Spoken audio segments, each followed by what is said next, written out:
Hello, how are you doing? Welcome back to the channel. The final game in the Gallagher Premiership this weekend has just finished. London Irish 42, Harlequins 24. So I'm going to do a video looking back at that game, but also looking back at a lot of the other action we've seen this weekend. I was actually up at the AJ Bell on Friday night for Sale against Bath. I meant to do a video up there, but just didn't get round to it.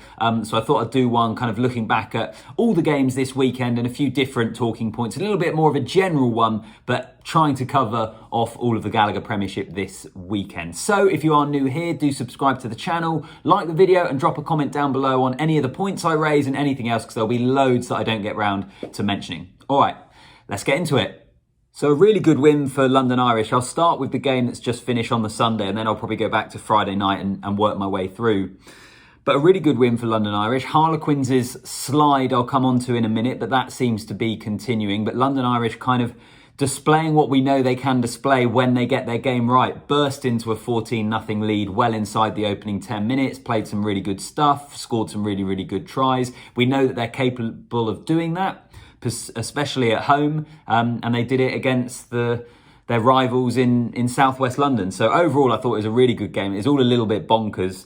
There was plenty of cards, particularly for Harlequins, who got a red card to Stefan Levis and a yellow card, a couple of yellow cards in the game as well. One for London Irish and one for Marler in the second half. I feel like I'm forgetting another one there. There was so much happening, but loads of cards, loads of tries, loads of good rugby, and overall a really good game. I think the most interesting discussion point from this game, though, is the red card to Stefan Levis in that first half, and it was a red card. I completely get that. He was clearing out. It kind of didn't really wrap the man, made contact with the shoulder, cleared him out really low to the ground. But it's one of those clearance challenges that are always going to be picked up as a red card with the way the game is being officiated at the moment. And I completely understand why. I think it was correct that it's a red card.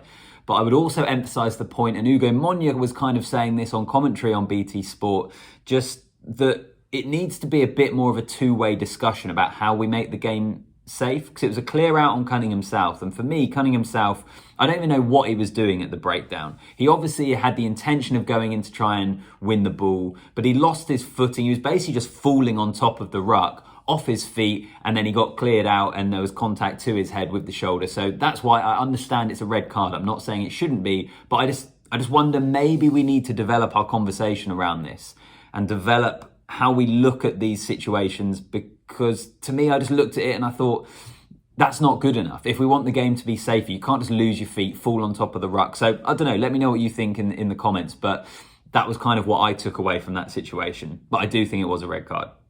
Also, Michael Dykes, who was the man of the match, got a hat-trick on his debut, his Premiership debut. Excellent for him. And also Henry Arundel returned as well, who good to see him back. I think a lot of us would like to see him in the England setup at some point, because he was one of those guys that was so exciting on the tour of Australia last year. So we'd like to see him get back to that point, but he has had a lot of injuries. So hopefully, he looked pretty lively when he came on. Hopefully he continues to recover really well. But as I say, I'll get onto the table in a minute, but a really good win for London Irish. Moving back to Friday night in the game I was at, Sale against Bath. Another really, really good contest. Excellent ending for Sale, who won it late on. Aaron Reid with the try scored. They led 22-3 at one point in the first half, and then Bath were able to stage this amazing comeback, really. They also had 3 yellow cards in the game, Bath, so their discipline wasn't necessarily there. But I actually thought the way in which the visitors controlled the game, particularly at moments in that second half as they were trying to get back into it, was really, really impressive. And actually, that was probably my biggest takeaway from the game, was even though Bath are second bottom in the table, they're still not winning loads of games. I think you can kind of see what Johan van Gram and those coaches are starting to implement, in that their defence has improved. Their kicking game has improved a lot, actually. Statistically, their kicking game and getting the ball back from kicks is one of the best in the league. So I think there are green shoots there for Bath fans to kind of look at and hope they build to the future. Of course, they need to build more. They need to build on their attacking game. They actually need to be better in the first half. They score a lot of their points in the second half, and in particular the last 20 minutes of games, which on the one hand is really good, but a lot of those times they're scoring those points when they're already behind and having to try and mount a comeback, as they were here. And credit to them, they got themselves into the lead. But I just think going forward, that's probably something they want to shore up. But for Bath, yeah, I thought there was enough there, despite the massive disappointment, to understand why there is a good feeling around the club, even though they're still close to the bottom. For Sale, I think that final try, the try with the final play of the game, saved them a little bit. I think they'd have been on for a little bit of a rollicking from Alex Anderson and co if they hadn't won that game, because they put themselves in position to. They were far superior in the first half, and then Bath got themselves back into it. So yeah, I think for me, Sale are still obviously the second best team in the league. Saracens are clearly the best. Then it's Sale, and then it's a fight for third and fourth, really. Also, the shot clock. This is the first game. We saw it over the weekend, actually. The shot clock coming in for penalties and conversions. I didn't think it made any sort of difference on Friday night. Maybe that's because there is a shot clock now. Kickers aren't taking their time and they're making sure they get on with it. I don't know if at any of the other games it was more of a thing. I barely noticed it though for a lot of it. So yeah, I don't think that there was too much to be concerned about in terms of the shot clock. Moving on to Saracens and Bristol. So Saracens 20, Bristol 19. Another heartbreaking defeat away to Saracens for Bristol. You might remember last season, Bristol thought they'd scored a try. It was the game that was played at Tottenham, and Bristol thought they'd scored a try to win it in the final play, and then the pass from Joe Joyce was just forward. It was really, really close. So they lost there. On this occasion, Bristol actually got themselves into the lead, and then it was Saracens that scored a try in the final moments. I did watch the replays of the game. I haven't seen in-depth replays and highlights. I've seen a lot of Bristol fans talking about Andy Oren and kicking the ball away towards the final play of the game, giving it back to Saracens, and that allowing them to come on the attack once more, and people voicing their frustrations about the form of Andy Oren. I don't want to single him out because I think it's a reflection of Bristol this season and how poor they've been. I think there are loads of players in that squad that you can look at and just say they are nowhere near the levels of form we saw them reach when Bristol were up towards the top four and the top of the table a couple of seasons ago. I mean, Callum Sheedy, just for example, not linked whatsoever with the fly half berth in Wales at the moment. There's a lot of players in that squad who are underperforming. I don't know the reason for why that is, but if you look back at the last 18 months, really, season and a half, since Bristol lost in that playoff semi-final to Harlequins, it has not been good. I think there are causes for concern there, and maybe that's probably worthy of another video on the channel of quite what's going wrong there. But they, right now, are bottom of the table. If there was relegation, they would be in serious, serious jeopardy. It would not be good enough. Hopefully, I'm a Bristol fan, so I hope they can turn it around. But at the moment, yeah, just pretty poor. Even though they came close to getting a really good win, a massive upset that would have been away to Saracens, but Saracens nick it again. Final couple of games, haven't seen too much about them. I've read the match reports and seen tries and things. Leicester Tigers 18, Northampton 19. Freddie Burns waving goodbye to the Leicester Tigers as he heads over to Super Rugby. Great move for him. Good servant to the club as well. I think will always be massively remembered for that drop goal to win the Premiership final. What a moment that was.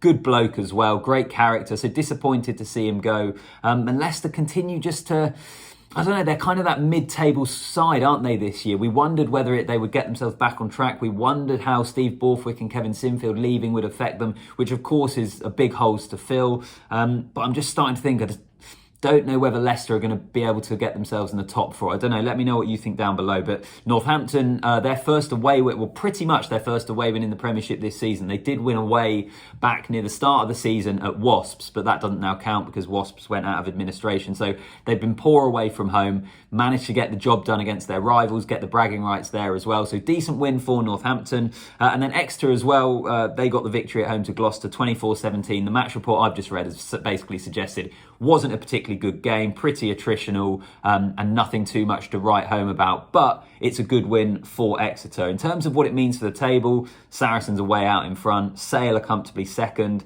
and now we've got Exeter on 34 points, Northampton on 33, Gloucester and Harlequins on 32, London Irish 31, Leicester Tigers 30. In fact, there's only 10 points separating Exeter in third and Bath in 10th. So the table is still quite congested. As I've said on a previous video on this channel, I still think it's going to be between Exeter, Northampton, Gloucester, Quins, I would imagine. I'm not sure that Tigers and Irish will be there for that third and fourth spot. Could well be wrong there, but that's my gut feeling at this moment in time. But almost regardless of who gets third and fourth, are they going to have Are they going to have the firepower? Are they going to have what it takes to go away to Saracens and Sale and to cause an upset in the semi-finals? I think that's definitely going to be another video that I do on this channel of, once again, we've got a Gallagher Premiership that if you look at the individual games, for example, today, the London Irish Harlequins game, great game, entertaining, brilliant. In terms of the wider context of the league, it feels to me like we are heading towards this inevitable final later in the year of Saracens against Sale, barring something miraculous happening, but I just don't feel it's going to at the moment. And for me, that's a problem with the league. It also speaks to the fact there's no relegation. If there was relegation, Newcastle, Bath, Bristol, that would be a really fascinating scrap, but the bottom of the table's kind of just not pointless, but there's no danger there, there's no uncertainty. So I do have complaints about the league. The individual games are great, the individual skill of the players is brilliant. In terms of the jeopardy, the uncertainty within the league, I'm just not sure it's quite delivering at the moment. But there we go. I think that's certainly a video for another time on the channel. So that's my kind of general thoughts. I will try and still produce some sort of domestic content throughout the Six Nations, but the channel is going to be heavy on the Six Nations stuff now. I'll be at England-Twickenham next Saturday. Really looking forward to that one, the start of the Steve Borthwick era. So do subscribe to the channel to stay up to date with all the latest videos that I post. Like this video, comment down below any of the points I've made or anything else, any other observations from the weekend. And as always, see you in the next one.